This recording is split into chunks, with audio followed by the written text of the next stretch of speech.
আসসালামু আলাইকুম। দেখেন এই নদীর আরে কাটলো, কাটতে সেরকম করছে মানে পানিতে গোসল করতে খুব ভালো লাগে। দেখেন পানি কি পরিষ্কার, নদীর পানি দেখতেছেন। এই দেখেন মাটি কেটে দুই দিকে ঢেকে দিয়ে মানে আগের চেয়ে খুব সুন্দর গোসল করতে। এই আমি গোসল করলাম, আপনারা দেখতে পারেন।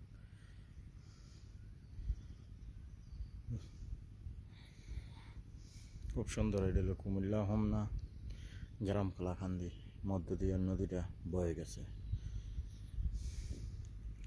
খুব সুন্দর হয়েছে। এখন নদী কাটায় আর ওই দিক দিয়ে আস্তে আস্তে কাটতে যাইতেছে, হোমনার দিকেও যাইব। কাটতে কাটতে যে দিক দিয়ে গেছে দিক দিয়ে দেখেন খুব সুন্দর পানি। এটা সকাল টাইম 8টা,